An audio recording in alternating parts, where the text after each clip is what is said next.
Dans le quartier paisible de Paco City, deux couples mariés vivaient dans des chambres louées dont les portes se faisaient face. Chaque matin, dès que le soleil se levait, Cynthia et Anita ouvraient leurs portes et s'échangeaient des sourires chaleureux, sans même avoir besoin de sortir pour se voir. Leur amitié remontait à bien avant leur mariage, et le destin semblait les avoir rapprochés en les faisant voisines. Anita fut la première à avoir un enfant, une adorable petite fille nommée Joy, que ses parents chérissaient plus que tout. Au fil des années, 3 autres enfants vinrent agrandir la famille, remplissant la maison de rire et de joyeux désordres. Pendant ce temps, la Cia, malgré sa joie pour son amie, ressentait un vide grandissant. Elle avait toujours rêvé de devenir mère, mais ce bonheur lui échappait encore. Chaque éclat de rire des enfants d'Anita lui rappelait cruellement ce manque. Au fil du temps, l'amitié entre Anita et la Cia se transforma. Les conversations joyeuses et les confidences se firent rares, Anita étant absorbée par sa vie de mère.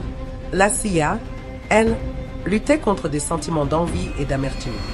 Un après-midi, alors qu'Anita balayait devant sa porte, elle vit Papa Shima, le mari de la Cia, apporter un élégant paquet à sa femme. La Cia l'accueillit avec un sourire radieux, tandis qu'Anita ressentait une pointe de jalousie. Pourquoi son propre mari ne faisait-il jamais ce genre de geste pour elle? Cette frustration éclata ce soir-là lorsqu'Anita accusa son mari de ne jamais lui offrir de cadeaux comme Papa Shima le faisait pour la Cia.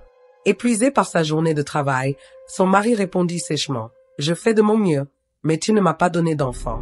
Tu veux des cadeaux alors que je supporte les murmures qui me traitent d'homme sans enfant. » Ces mots blessants laissèrent Anita en silence, le cœur lourd.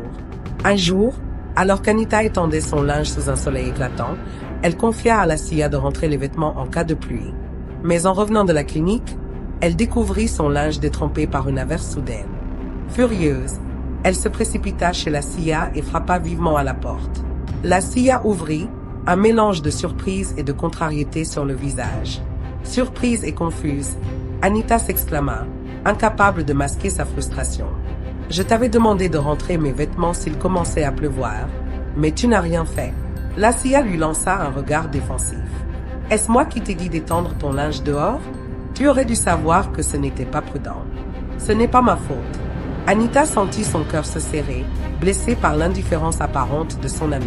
« Tu étais mon amie, Cia. Je pensais pouvoir compter sur toi quand j'en avais besoin. » La Cia répliqua, froide. « Je ne suis pas responsable de tes décisions. Si tu voulais protéger tes affaires, tu aurais dû être plus prévoyante. » Un silence lourd s'installa entre elles, scellant la distance qui s'était progressivement creusée. Le lien autrefois si fort semblait brisé. Les années passèrent et le silence entre Cynthia Cia et Anita s'épaissit. Leurs maris échangeaient encore quelques salutations, mais les conversations restaient superficielles, sans chaleur ni sincérité. Anita avait désormais 5 enfants, chacun apportant joie et vie à la maison. Les rires résonnaient dans la cour lorsqu'ils jouaient à cache-cache ou inventaient des jeux d'aventure. Ces moments emplissaient le cœur d'Anita de bonheur, même dans les jours les plus sombres.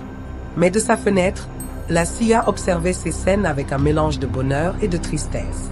Le spectacle de cette famille heureuse ravivait la douleur de son désir inassouvi. Anita, toujours une mère attentive, inculquait de bonnes habitudes à ses enfants. Rentrez toujours vos pyjamas avant la nuit. Je ne veux pas les retrouver dehors le matin. Ils pourraient être abîmés. Malgré ces rappels, ses enfants distraits par le jeu oubliaient parfois de suivre les consignes. Un matin ensoleillé, Anita remarqua 2 pyjamas abandonnés dehors, trempés par la rosée. Frustrée, elle secoua la tête. Encore une fois, quand les enfants descendirent pour le petit déjeuner, Anita les appela, bras croisés. « Combien de fois dois-je vous dire de rentrer vos pyjamas le soir?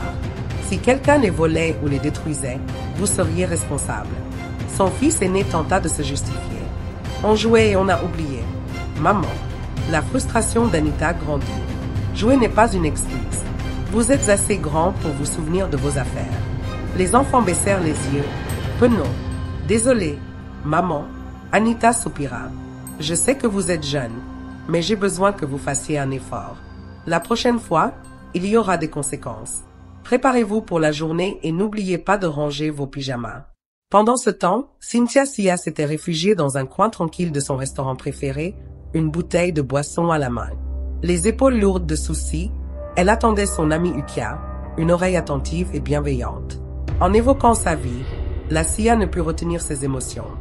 J'ai presque 40 ans, Ukia. Je pensais que d'ici là, j'aurais mes propres enfants. Voir Anita avec ses 5 enfants, ça me brise le cœur.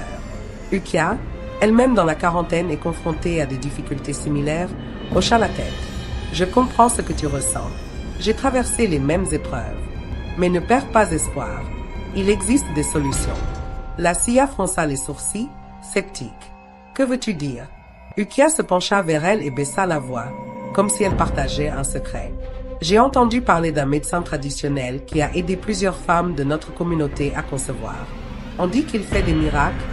Ukia observa la Sia avec insistance, l'air convaincant. Ce médecin traditionnel a déjà aidé d'autres femmes à concevoir, pourquoi pas toi? La Sia fronça les sourcils, sceptique. Un médecin traditionnel? Tu penses vraiment que ça peut marcher? J'ai consulté tant de médecins, essayé tant de traitements. Rien n'a fonctionné. Ukia hocha la tête avec assurance. Je sais que ça semble peu conventionnel, mais parfois il faut explorer d'autres voies. Ce médecin est très respecté, et beaucoup de femmes sont revenues avec de bonnes nouvelles. Si tu es prête à essayer, je peux t'accompagner. La Sia hésita un instant, partagée entre l'espoir et la crainte. D'accord, dit-elle enfin. Quand peut-on y aller? Ce week-end. Je m'occupe de tout, tu verras. C'est peut-être exactement ce qu'il te faut, répondit Ukia avec un sourire rassurant. Le week-end arriva, et la Sia ressentait à la fois excitation et angoisse. Avec Ukia à ses côtés, elle se dirigea vers le sanctuaire du médecin traditionnel, une petite cabane entourée d'arbres anciens. L'air était lourd d'anticipation tandis qu'elles approchaient. À l'intérieur, les lampes tamisées projetaient des ombres dansantes sur les murs ornés de charmes et de symboles mystiques. Le médecin traditionnel, un vieil homme aux yeux perçants et à la stature imposante, les accueillit d'un simple signe de tête. Après les présentations, il invita la Sia à s'asseoir. Elle sentit un mélange de respect et d'appréhension. « Dis-moi pourquoi tu es là » demanda-t-il d'une voix calme mais autoritaire. La Sia prit une profonde inspiration et raconta son histoire. Ses années de déception, son désir inassouvi d'avoir des enfants et la jalousie grandissante envers Anita et sa famille. Le médecin l'écouta en silence, l'air grave. Après un long moment, il se pencha vers elle et déclara « Ta stérilité n'est pas simplement d'origine médicale. Elle résulte d'un échange de destinée. » Le cœur de la Sia se serra d'angoisse. « Que voulez-vous dire ?» demanda-t-elle, la voix tremblante. Le médecin poursuivit, imperturbable. « Anita t'a volé ta destinée pour avoir des enfants. Son bonheur familial est le résultat de cet échange. Pour récupérer ce qui te revient, tu dois agir. » Les mots du médecin frappèrent la Sia comme un coup de massue. Mais, comment aurait-elle pu faire ça? Le médecin sortit un flacon vert contenant un liquide étincelant et le tendit à la Sia. « Répands ce breuvage sur les pantoufles des enfants d'Anita. Quand ils les porteront, ils tomberont malades et mourront.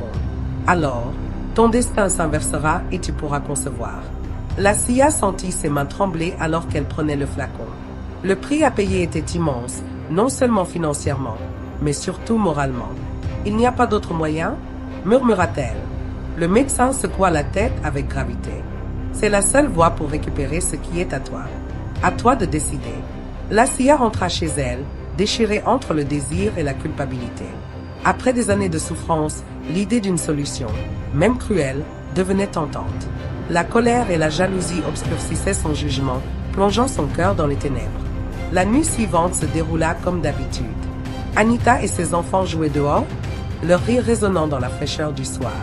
À la tombée de la nuit, les enfants fatigués rentrèrent, laissant leurs pantoufles éparpillées sur la terrasse.